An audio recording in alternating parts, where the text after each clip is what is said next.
19장에 보게 되면 하나님께서 우리에게 말씀하시기를 나도 거룩하니 너희도 거룩하라, 이런 구절이 있습니다. 한번 좀 따라서 해주시길 부탁합니다. 나도 거룩하니.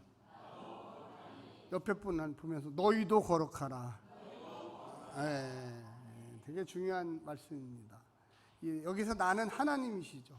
하나님은 거룩하니 성도들, 나의 자녀들도 거룩해야만 한다, 그런 의미입니다. 거룩은 도대체 어떻게 하느냐? 이 레위기서, 오늘 본문이죠. 레위기서를 이렇게 볼 때에 일상 속에서 거룩해야 합니다. 대부분의 우리 행복한 교회 성도님들은 일상 속에서도 늘 거룩하다고 저는 믿습니다. 그런데 대부분의 많은 신앙인들이 일상 속에서의 거룩함을 잊어버릴 때가 많습니다. 그래서 교회 안에 와서만 거룩해. 일할 때, 밥을 먹을 때, 또 누구 친구를 만날 때, 일할 때는 조금 덜 거룩한 것처럼 느껴지고, 오직 예배 시간에만 하나님 거룩합니다, 이렇게 생각해요. 그러다 보니까 이 삶의 이중성, 뭔가 교회만 오면 굉장히 막 거룩해지고 죄인된 심정이 막 되고, 근데 밖에 나가면 아예 내가 어떻게 살아야만 하는 거에 대한 그런 것들을 잊어버리게 돼요. 그래서 모세를 통하여 이스라엘 백성아, 너희들이 구원받았다, 너희들이 출애굽을 해서 광야 생활을 통하여 일상생활의 거룩함을 좀 느끼고 또 배우고 또 실천하고, 또 점점 나이가 들어가면서 더 하나님과의 관계성 속에서 너의 삶의 모든 부분 속에서 거룩을 느끼고 살거라, 이렇게 요청하시고 있는 것입니다. 아멘. 그래서 신앙생활 하면서 우리가 죄인인 건 사실이에요, 아직까지. 그러나 또 의인인 건 더 사실이에요. 우리의 육신이 있기 때문에 죄를 짓는 거 어떻게 할 수가 없어요. 그런데 그렇다고 해서 실망과 좌절에 빠질 필요는 없어요. 왜? 우리는 예수 십자가의 은혜로 이미 의인이에요. 그래서 의인답게 살아가는 것, 의인답게 이 땅에서 누리며 살아가야 돼요. 아멘. 움츠려들 필요도 없어요. 어깨를 좀 활짝 펴십시오. 아멘. 그래서 우리가 당당하게 살아야 돼요. 근데 그 당당함의 기준이 뭐냐? 그게 바로 레위기서에서는 거룩이라고 했습니다. 그래서 이 거룩을 구체적으로 나누었어요. 우리 한국 교회의 교회력에 따르면 우리가 3, 4월에 이 부활절이 있습니다. 그리고 지금 이렇게 7월 첫 주에 맥주 감사주일이 있어요. 제가 어릴 때는 맥주인 줄 알았어요, 맥주. 그래서 왜 맥주를 감사를 하지?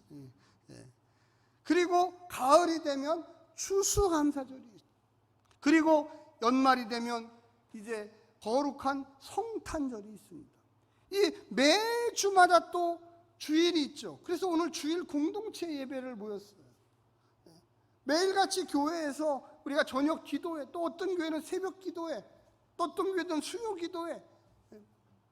그래서 날마다 하루하루를 하나님의 거룩성에 우리를 보여주면서 그 하나님이 만드신 창조의 우주의 그 주기에 따라서 봄, 여름, 가을이 돌아가듯이 봄에는 부활절, 여름에는 맥주감사절, 가을 때는 추수감사절, 겨울에는 성탄절. 할렐루야. 이게 그냥 온 게 아니에요. 처음에는 이 구약의 절기, 사실 구약이 어려워요. 왜 어려웠냐면 이 구약이 음력으로 되어 있어요. 태음력. 그래서 시기가 왔다 갔다 해요. 오늘날 우리는 태양력, 이 태양을 중심으로 생활하고 있죠. 그래서 고정화된 시간관념이 뚜렷했는데 과거에는 이 농사력을 중심으로, 우리 조선시대에 마찬가지예요. 한 20, 30년 전만 해도 농촌에 가면 다 이 달력에 보면 음력이 더 크게 나온 데도 많았어요.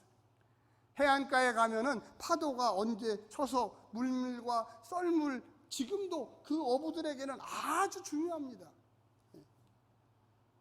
한마디로 얘기해서 하나님이 종교력이라고 하는 이스라엘의 역사적 사건, 유월절이죠. 너희가 이스라엘이 이집트에서 노예가 있을 때 내가 너희들을 내 백성으로 불러 400년 만에 나오게 했던 구원의 역사, 그거는 종교력이에요. 종교력. 그런데 그거보다는 일반 서민들은 늘 가나안 땅에서 농사를 짓고 이 농사가 잘 되기를 바라고, 그래서 가나안의 땅에 왔을 때 이스라엘 백성들이 헷갈렸던 것 중에 하나가 뭐냐면, 그들은 400년 동안 노예로 살았고 40년 동안 유목민으로서 떠들어왔기 때문에 농사를 짓고 있는 사람들이 막 농사가 끝나면 우상에게 절을 하고 별 이상한 짓을 다 하고, 그게 너무나 신기했던 거예요. 아니, 저 사람들은 어떻게 하지? 그래서 그들이 야, 우리의 축제에 와라, 우리의 축제에 와서 같이 놀자. 그러니까 하나님을 일상생활 속에서 잊어버리고, 오늘도 어떤 분들은, 그리스도를 모르는 분들은 여름 축제 간다고 아마 축제 가신 분들도 있을 거예요. 우리 한국 땅에 여러분 아시겠지만 1000개의 축제가 있습니다. 1000개. 지역마다 대부분 가면은 먹는 축제, 마시는 축제, 지역 특산물 축제, 뭐 보령에 가면 머두 축제, 뭐 강원도 가면 옥수수 축제, 지금 옥수수 축제하고 있어요. 겨울 되면 빙어 축제, 뭐. 근데 여러분 놀라지 마세요. 여러분과 저희는 매 주마다 성령의 축제를 하고 있어요. 할렐루야. 그거를 좀 심하게 얘기하면 세술 축제를 하고 있어요. 성령이 세술이거든요. 근데 안 취해요. 우리 교회는 이상해요. 성령의 세술에 좀 취하시기를 간절히 부탁드립니다. 예. 축제에 가면 부침개도 좀 먹고, 그래서 매주 토요일마다 우리는 이 지역 나눔 축제를 또한 하고 있어요. 할렐루야. 아멘도 안 하시네. 여기만 하면 하시는 것 같아요. 이쪽도 좀 해보십시오. 예. 그래서 지나가는 분들에게 매주마다 나눔 축제를 하고 음료 축제를 하고, 그게 그냥 하는 게 아니에요. 그 안에 우리 공동체가 추구하고 있는 믿음의 거룩성이 들어있는 거예요. 이 맥주 감사절도 역시 마찬가지예요. 사실은 이 성경의 맥주 감사절하고 우리의 맥주 감사절하고 시간적으로 한 달 정도 차이가 나요. 어쩔 수 없어요. 왜 그러냐면 그 당시 음력, 이 음력의 이 달의 이 기울기가 이 지역하고 그 다음에 이 팔레스틴 가나안 땅의 지역하고 좀 시간차가 있습니다. 오늘 본문은 두 번째 드리는 감사 축제예요. 아까 얘기했지만 부활절 그 기간이 6월절 기간하고 거의 비슷해요. 3월부터 4월 그 사이 그 언저리 됩니다. 그때 초실절이라고 그래서 사실은 그때 보리를 추수해요. 보리를. 근데 왜 갑자기 우리는 이 7월 첫 주에 맥주, 보리죠, 밀이죠, 이걸 왜 하느냐? 이거는 우리가 전반기 1월부터 6월까지, 지금은 우리는 태양을 중심으로 하는 시간 속에서 살고 있습니다. 아멘. 그 당시 사람들은 초실절, 6월절, 부활절, 우리에게 부활절, 3월, 4월, 그래서 부활절이 항상 조금씩 왔다 갔다 하면서 3, 4월이죠. 그리고 50일이 지나고 7일이 7번 77절 첫째 날, 그거를 77절이라고 하는 맥주 감사 주일로 지내고 있는 거예요. 그래서 그거를 신약 성경에 주님이 승천하시고 50일이 부활하시고 50일이 지나서 그때 어떤 일이 있습니까? 오순절 성령의 역사가 있어서 신약에서는 오순절, 구약에서는 77절, 그때 두 번째 추수 드렸다고 해서 맥추절이라고 했던 거예요. 아멘. 좀 헷갈리죠? 헷갈려도 됩니다. 저도 헷갈려요. 저도 이 설교할 때마다 다 찾아보고 혹시 내가 잘못된 말을 하면 어떡하나 고민하면서요. 그만큼 익숙하지가 않아요. 하여간 중요한 것은 우리 대한민국의 기준으로 봐서 이때가 보리 추수할 때. 그래서 성경하고는 조금 시간차가 있지만 이것을 우리가 맥추 감사 주일로 드리고 있습니다. 아멘. 예. 그래서 우리 기독교의 한국 기독교의 4대 절기 다시 한번 해보겠습니다. 부활절, 맥주감사절, 추수감사절, 그 다음에 성탄절. 예. 그래서 일주일마다 거룩한 주님의 부활, 그래서 부활절을 기념하기 위해서 주일 예배를 드리고 있죠. 그래서 이게 절이라고 하는 것은 축제예요, 축제. 그래서 부활절. 그래서 주일, 물론 이거 주는 그 주자는 아니에요. 그렇지만 우리가 하나님께 매주마다 축제를 합니다. 그래서 한번 옆에 분한테 이야기해 주죠. 당신은 매주 성령 축제에 참여하십시오. 예, 절 보지 마시고 옆에 분한테 한번 하세요. 예, 다시 한번 하겠습니다. 사랑하는 형제님, 또 자면 시작. 당신은 매주 예수님과 함께, 성령님과 함께, 성도들과 함께 새 술을 마시십시오. 예, 여기에서 술은 와인이나 이런 거 아니에요. 그래서 성령의 새 술을 먹는 거예요. 그래서 우리가 성령 축제라고 하잖아요. 그래서 사실은 오늘이 물론 맥주감사주일이지만 성령의 축제예요. 그래서 도대체 이 맥주감사주일은 도대체 뭐냐? 한국 기독교로 이야기하면 전반기 하나님께서 지켜주심에 감사하고 후반기 주님께서 내게 복 주심을 믿으며 또한 감사하는 겁니다.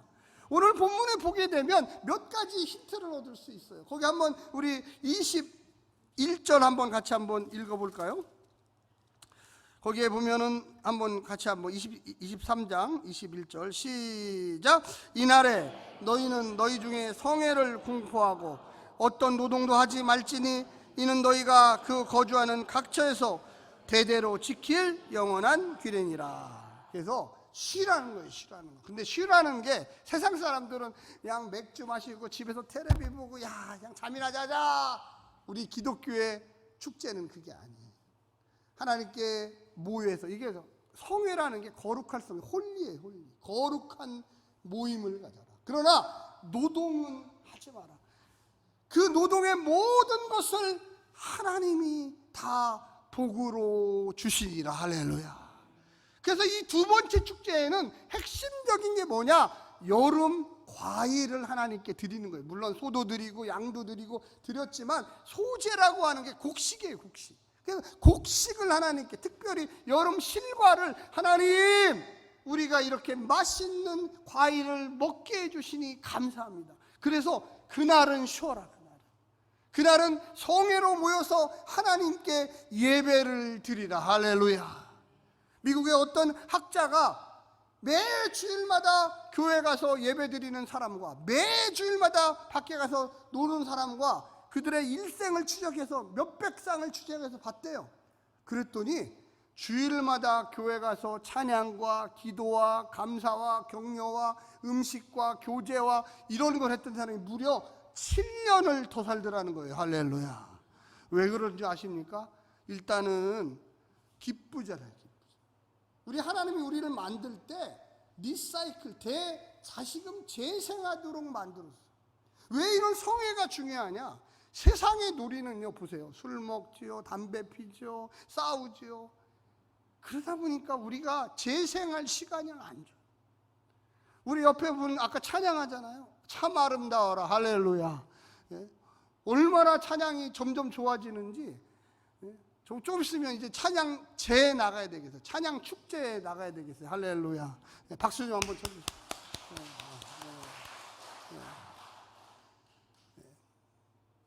칭찬은 고래도 춤춘다고 그랬어요. 우리 행복한 교회 할렐루야 성가대가 나라 다닐 줄로 저는 믿습니다. 절에서는 산사음악회도 하더라고요. 우리는 기도원 음악회도 한번 해가지고 다 전교인이 거기 가서 하나님께 찬양하고 영광 돌렸으면 좋겠어요.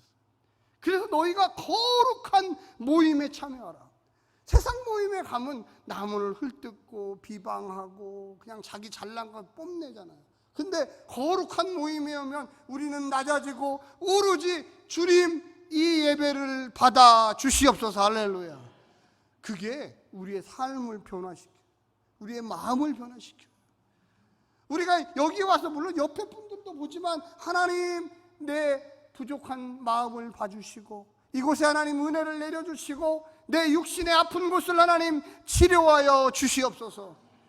그게 우리의 삶을 풍요롭게 만들어요.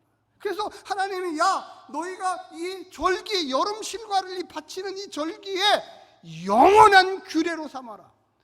흔들리지 말아라. 어떤 일이 있어도 하나님께 먼저 감사를 해라. 할렐루야. 사랑하는 성도 여러분, 며칠 전에 비가 왔잖아요. 비 한 번 오면요 잘못된 곳에 폭우가 한 번 내리면 여름 농사 다 망쳐요. 우리 인생도 마찬가지예요. 하나님이 보호해 주시지 않으면 여기까지 못 와요. 뭐 나이 들어서만 아픈 게 아니에요. 젊은 사람도 20대 30대도 암 걸리고 아프고 내 맘대로 살아서 몸이 어떻게 할 수도 없고, 우리가 되돌아보면 1월부터 6월까지 어떻게 살았나 보면 하나님이 곳곳에서 나를 치유하시고 돌보시고 회복시키시고 내 아파하는 상처들을 하나님께서 치유해 주셨다는 것을 여러분 고백하시기를 간절히 부탁드립니다. 그리고 22절에 뭐라고 하냐면 제가 읽어보겠습니다. 너희 땅에 곡물을 벨 때에 밭 모퉁이까지 다 베지 말며 떨어진 것을 줍지 말고 그것을 가난한 자와 거류민을 위하여 남겨두라. 나는 너희의 하나님 여호와니라. 할렐루야.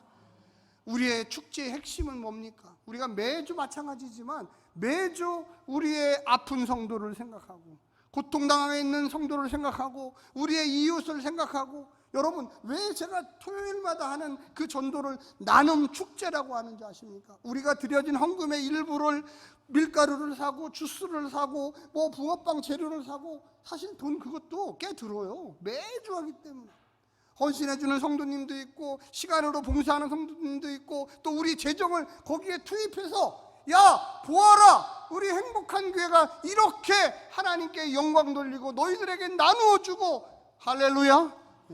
그거 쉬운 게 아니에요. 어제 엄청나게 덥더라고요. 서 있는데도 땀이 막 줄줄줄. 그런 가운데 사람들이 버스가 이렇게 지나가는데 저희 교회 앞에 버스가 다 서요. 거기 사거리라.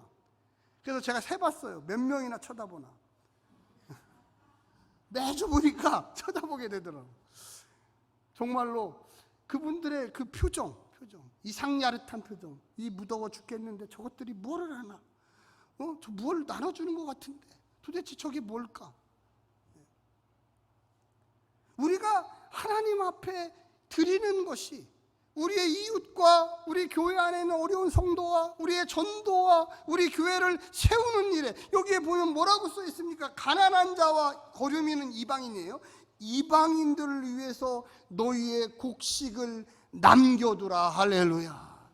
여러분 룻기라고 하는 짧은 구약의 이야기, 러브스토리를 읽어보셨을 줄로 믿습니다. 거기에 나오미하고 룻이 나와요. 보아스라고 하는 그 부자의 보리밭에 가서 뭐를 줍습니까? 보리 이삭을 줍죠. 거기에서 러브스토리가 돼가지고 다윗의 할아버지가 태어난 거죠. 그리고 그 다윗의 후손 중에 누가 나옵니까? 메시아 예수님이 나오는 거예요. 사랑하는 성도 여러분, 그래서 이 맥주 감사절일 때는 당연히 어디를 읽을까요? 구약에 어디를 읽을까요? 룻기를 읽죠. 룻기. 거기에 보리 듣는 그 장면 속에서 여러분 우리가 가난한 자들을 생각하고 우리 성도들 가운데 어려움 당한 일을 생각하고 이 지역을 생각하고, 그런데 그 속에서 사랑이 싹트게 됩니다. 할렐루야. 사랑은 어려운 게 아니에요. 사랑은 무언가 막 엄청난 일을 하는 게 아니에요. 여기에 보는 것처럼 너희가 이웃을 생각하는 거예요. 우리 한국 기독교만큼 이웃을 열심히 생각하는 종교는 저는 없다고 생각해요. 우리 행복한 교회가 헌금해 준 그 많은 성도들의 헌금을 선교하는 데 보내고 선교하는 지역에 기도하고 그들을 위하여 사용하고, 할렐루야. 선교사들이 오면 그들을 접대하고 그들의 마음을 위로하고. 지난주 금요일에도 필리핀에서 선교하는 선교사님이 저희 교회로 왔어요. 그래서 그 선교사님이 저한테 그러더라고요. 목사님, 제가 이 교회에서도 파송받지 않았는데 저희들을 이렇게 불러서 이렇게 대접해 주시고 기도해 주시고 또 이렇게 사랑해 주셔서 얼마나 고마운지 모르겠습니다. 할렐루야. 그래서 제가 그랬어요. 제가 하는 게 아니고 우리 성도님들이 마음을 열고 이렇게 선교사님들을 환대하고 개척교회 목사님, 미자립교회 목사님, 사모님들을 이렇게 돕는 겁니다. 그들을 위해서, 우리 행복한 교회 성도들을 위해서 좀 기도해 주십시오. 그랬더니 눈물로 기도해 주더라고요. 여러분, 그게 바로 하나님이 기억하시는 행위입니다. 할렐루야. 여러분의 이웃에게 그리스도의 사랑으로, 예수 그리스도의 말씀으로 오늘 본문에 나와 있는 것처럼 가난한 자들을 위하여 남겨두라. 할렐루야. 여러분, 옆에 분한테 한번 얘기했어요. 성도님, 크게 하세요. 성도님, 인색하지 마십시오. 하나님이 섭섭하게 생각합니다. 옆집에게 인색하게 하지 마세요. 험한 말도 하지 마세요. 좀 딱 봤을 때 저 집이 좀 어려운 것 같다. 그러면 라면이라도 5개 사서 갖다 줘서 라면이라도 좀 끓여 먹으세요. 힘드시죠? 하나님이 그것을 기억하고 있다는 거예요. 하나님께서 복 주실 원인을 만드는 거예요. 씨앗을 뿌리는 거예요. 내가 잘 아는 사람, 내 친구, 우리 교회 성도, 너무 여기에만 연연하지 마시고 넓은 마음을 가지고 전혀 모르는 분에게도 사랑의 은혜를 베푸시기를 간절히 부탁드립니다. 그게 하나님께서 기뻐하시는 일이에요. 여기에 보면 이방인, 거류민 나오잖아요. 이방인들이 이스라엘 지역에서 와는 사는데 그들이 잘 살 수가 없죠. 다른 동네에 와서 사는 사람들이 어떻게 잘 살아요? 그러니까 하나님이 꼭 얘기할 때, 야, 가난한 자들, 이방인들을 위해서 너희가 꼭 남겨둬야 한다. 할렐루야. 우리 그리스도인들이요, 좀 마음을 넓게 가지셔야 돼요. 돈 앞에 너무 인색하지 마세요. 하나님이 그걸 기억하시다가 100배, 1000배의 축복으로 갚아주실 것입니다. 할렐루야. 그래서 그냥 주세요. 그냥 모른 척하고 주세요. 그런데 하나님은 기억하세요. 이스라엘 백성들에게 너희가 주어야 된다. 너희가 나눠줘야 된다. 그냥 그래서 그거를 기독교적 용어로 제가 여러 번 반복했는데 다 아시고 계실 거예요. 근데 모르시는 딱 2분이 있기 때문에 그분 때문에 한번 따라서 해주십시오. 환대. 크게 해주세요. 환대. 따뜻한 환영이 따뜻한. 그래서 우리 행복한 교회가 마음을 열고, 또 우리 행복한 교회 성도들이 마음을 열고 누구에게든지 따뜻한 환대의 정신으로 나아가야 돼요. 그럼 하나님께서 기억하고 있다가, 그래, 너가 그렇게 따뜻한 마음, 내 마음이다. 그게 하나님의 마음이고, 그게 거룩한 삶이에요. 그게 예수 그리스도가 이 땅의 사람들이, 모든 사람들에게 바랬던 마음이에요. 영어로는 그거를 웰컴이라 그래요. 환영합니다 그러잖아요. 환대합니다. 정말로 우리는 가슴을 열고 하나님의 말씀과 예수 그리스도의 십자가의 사랑으로 여러분을 환대합니다. 그래서 구약에서는 지난주 금요일 날 제가 설교했는데 뭐라고요? 샬롬, 샬롬. 한번 따라하세요. 샬롬. 옆에 분한테 하세요. 놈자가 나와서 좀 그렇지만 샬롬. 그게 평강이에요. 평강. 그리고 예수 십자가의 은혜. 그래서 평강과 은혜가 너희에게 있을지어다. 할렐루야. 여러분, 이 절기, 축제, 항상 그 안에는 가난한 사람들, 이방인들 꼭 기억하셔야 됩니다. 우리의 이웃들과 우리의 삶의 모든 것을 하나님께서 주셨다는 그 소재를 바치며, 먼저 주님 이 어린 양을 받아주시고, 이 실과를 받아주시고, 이 소를 받아주시고, 이 떡을 받아주시고, 여기 빵이라고 나오잖아요. 하나님께 드리우니 받아주시옵소서. 아까워하시면 안 돼요. 인색하면 안 돼요. 그럼 하나님이 나도 너에게 인색하게 할란다. 내가 창조한 그 이웃에게 그렇게 인색하니 내가 너에게 줄 게 없다. 우리 행복한 교회 성도들은 그렇게 하시지 않으리라고 저는 믿습니다. 마지막에 한 가지를 제가 더 말씀드리고 마치겠습니다. 거기에 보게 되면 16절에 보면 이렇게 나옵니다. 7 안식일 이튿날까지 합하여 50일을 계수하여 새 소재가 이게 채소거든요. 실과예요. 여호와께 드리되. 그래서 구체적인 무언가가 있어야 된다는 거예요.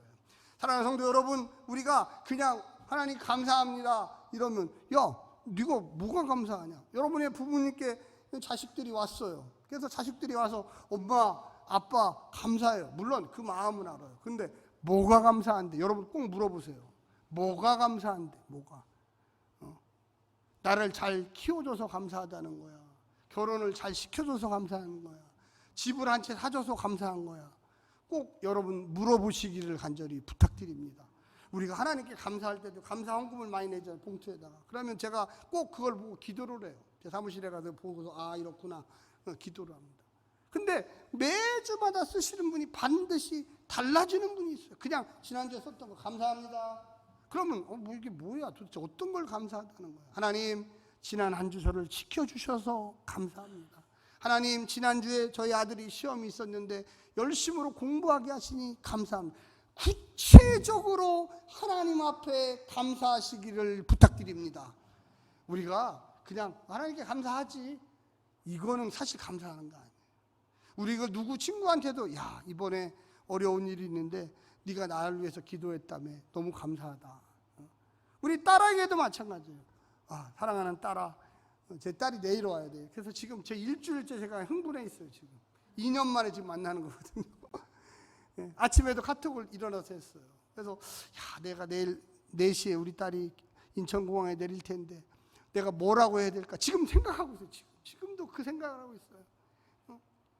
2년 동안 무사히 열심히 공부하고 직장 갖고 여러 가지 했으니 네 믿음이 그렇게 깊어졌으니 감사하다. 아멘.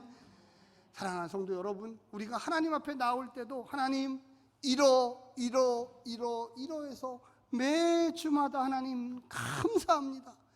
그래야지 하나님이 야 그렇지 맞아. 근데 그러면요 감사가 깊어지고 구체화되고 정말로 이렇게 감사할 일이 많았는가 생각하게 돼요. 그냥 뭉뚱그려서 하나님 감사합니다. 물론 그 마음도 좋아요. 그런데 해보세요. 그래서 어떤 유명한 목사님은 감사 노트를 쓰십시오 그래요. 저도 그래서 그렇게 쓰고 있어요. 정말로 내가 진짜 무엇이 감사한가 써보면 점점 그 감사의 종류가 길이가 늘어납니다. 저는 우리 행복한 교회 성도들 모두가 감사의 노트를 반드시 쓰시기를 부탁드립니다. 그래서 이번 11월 달에 추수감사할 때 와 이러한 목사님 감사의 제목들이 늘어나고 있습니다. 할렐루야. 그러한 놀라운 일들이 일어나기를 간절히 부탁드립니다. 기도하겠습니다.